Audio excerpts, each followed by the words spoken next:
സാധു സുന്ദർ സിംഗും യോഗിയും പർവ്വതങ്ങളിലൂടെ സഞ്ചരിക്കുമ്പോൾ ആത്മീയ പ്രതിബദ്ധത തേടി വർഷങ്ങളോളം ധ്യാനത്തിൽ ചെലവഴിച്ച ഒരു ഹിന്ദു യോഗിയെ സുന്ദർ സിംഗ് കണ്ടുമുട്ടി. സുന്ദർ സിംഗിൻ്റെ സമാധാനപരമായ സാന്നിധ്യത്തിലും ലളിത ജീവിതത്തിലും യോഗി ആകൃഷ്ടനായി. അദ്ദേഹത്തിൻ്റെ വിശ്വാസത്തെക്കുറിച്ച് ചോദിച്ചു. യോഗി പറഞ്ഞു, വർഷങ്ങളായി ഞാൻ ധ്യാനത്തിൽ ഉപവാസത്തിലും ലോകത്തെ ത്യജിച്ചിട്ടും എനിക്കിപ്പോഴും സമാധാനം ലഭിച്ചിട്ടില്ല. നിങ്ങൾക്ക് ഒരു ആന്തരിക സന്തോഷം ഉള്ളതായി തോന്നുന്നു. നിങ്ങളുടെ രഹസ്യം എന്താണ്?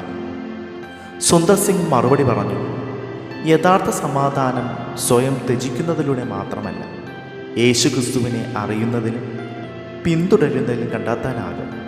അവൻ ജീവനുള്ള ദൈവമാണ്. ലോകത്തിന് നൽകാൻ കഴിയാത്ത സമാധാനം അവൻ നൽകുന്നു.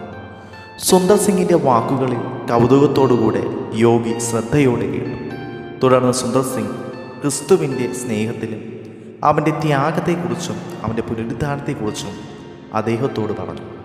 യോഗി വളരെയധികം വികാരഭരിതനായി പറഞ്ഞു, ഞാൻ പർവ്വതങ്ങളുടെ നിശബ്ദതയിൽ ദൈവത്തെ അന്വേഷിച്ചു.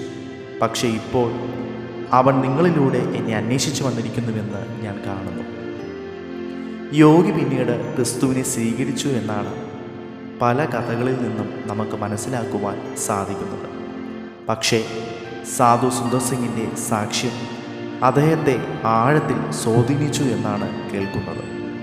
വർഷങ്ങളോളം ആത്മീയ സത്യത്തിനായി തിരഞ്ഞവരുടെ ഹൃദയങ്ങൾ പോലും സുന്ദർ സിംഗിൻ്റെ ലളിതവും എന്നാൽ ആഴമേറിയതുമായ വിശ്വാസം എങ്ങനെ സ്പർശിച്ചു എന്ന് ഈ കഥ നമുക്ക് കാണിച്ചു തരുന്നു.